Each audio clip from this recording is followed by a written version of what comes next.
sem sofrer. E aí ele vai falar de outros sistemas de escrita. Aí pode ser um pouquinho mais difícil, que aí ele fala Da que os China. chineses também desenvolveram seu próprio sistema de escrita. Aí ele vai falar dos árabes. E aí ele diz, depois ele entra nos fenícios, agora fenícios, e que os fenícios que começaram a desenvolver o alfabeto. Só que ele diz que o alfabeto, no início, não havia Vogal. vogais. Esse trecho é muito interessante, porque, primeiro você tem que pegar da teologia de vogal, se você não conhece o sinal de vogal, que é um sinal pouco conhecido, na verdade. Só que é muito interessante porque a ordem é o seguinte, deixa eu mostrar de novo para vocês perceberem como que a gente pode errar. Ele está falando aqui dos fenícios. Vocês pegaram fenícios? Porque foi um ponto que a gente não Sim. falou. E aí ele fala que os fenícios, então, começaram com o alfabeto. Até aqui, beleza. Ótimo. Então, os fenícios inventaram, iniciaram o sistema de escrita alfabético, show de bola. E aí ele fala assim, vogais. Ele fala assim, vogal. E aí ele fala o não depois.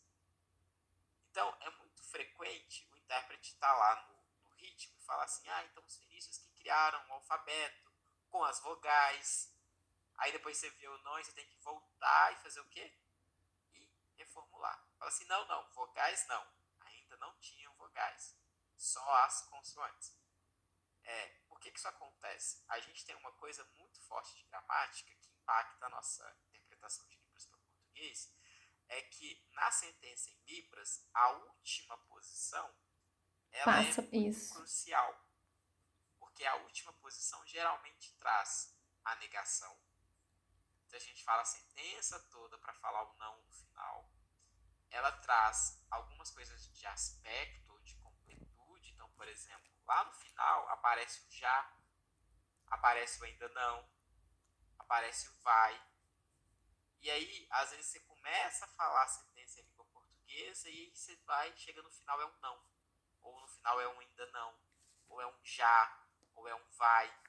E o problema é que na hora que você está falando língua portuguesa, na hora que você chega no verbo, você já tem que se decidir. Porque se for não, você fala o não antes do verbo. Se for o já, você fala antes do verbo e muda o tempo verbal. Se for o vai, você fala antes do verbo e também muda o tempo verbal. Então, tudo isso traz uma dificuldade para a gente, que é eu não posso produzir cedo demais, eu não posso me antecipar muito, eu não posso estar muito colado no cangote do texto, porque lá no final da frase eu posso ter uma surpresa com não, com ainda não, com já, com vai, entenderam? E aí isso faz com que às vezes a gente tenha que adotar uma estratégia diferente de posicionamento temporal. Beleza, vamos lá. A gente tem mais 10 minutos de aula, mas dá para acabar aqui. E aí ele fala então que só tinha consoantes. E aí ele vai falar dos gregos. Né? Ele fala que os gregos que colocaram as vogais no sistema. Que ainda assim não é o mesmo alfabeto que a gente usa hoje no Brasil. Ele vai falar que a nossa língua teve origem há 2.500 anos atrás e a origem da língua foi o latim. Aí ele vai falar que então de lá para cá guerras, dominações fizeram surgir diferentes línguas como o inglês, o francês e o italiano, e que essas línguas se espalharam ao redor do mundo e que existem até hoje. Perfeito. Né? E aí ele fala que a gente não usa essas escritas, esses sistemas de escrita para se comunicar de maneira muito mais rápida. A gente usa em livros, em publicações, a gente usa no celular, a gente usa para mandar e-mail e etc. Beleza?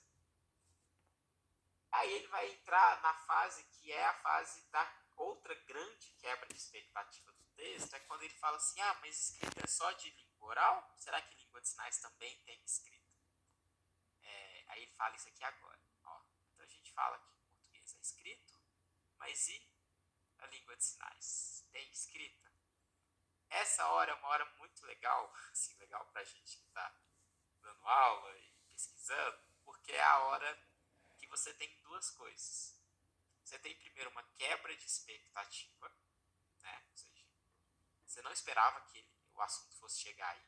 Então ninguém que está fazendo essa interpretação, que está lá no ritmo da história escrita em latim, fenício, Mesopotâmia, espera que você vai começar a falar de escrita de língua de sinais. Então isso quebra a sua expectativa. E aí o que é muito interessante também é que nessa hora não só quebra a sua expectativa, mas começa a entrar domínio que você não preparou. Ou seja, a gente não se preparou para isso. E de novo, gente, isso é a vida real da interpretação. Toda interpretação que a gente faz, a gente vai uma boa parte do que a gente se preparou, a gente consegue ir bem, mas sempre tem momentos que a gente não estava preparado, que a gente não se preparou, que isso eu não estudei, isso não estava previsto. E aí a gente pode sofrer um tiquinho, beleza? Mas aí, essa parte a gente entende, a gente começa a entender que a escrita de língua de sinais começou há um tempo atrás, com uma mulher, aí vai falar o nome dela, da Valéria Stone, e aí ele vai falar que era um sistema de escrita feito para dança. Isso. Beleza? E aí o vídeo termina nessa pegada. Eu vou finalizar aqui porque o nosso horário já está chegando, mas a tarefa foi muito simples. Foi só a lição do tipo assim, olha, como que a gente pode se preparar para uma tarefa de interpretação pós, como que a gente pode se preparar para ela em língua portuguesa. E essa preparação de língua portuguesa vai ajudar o nosso desempenho, a nossa produção, a gente faz uma entrega melhor e, incrivelmente, a gente compreende melhor. Então, te ajuda até a compreender o texto sinalizado. Beleza? Gente, eu vou parar o vídeo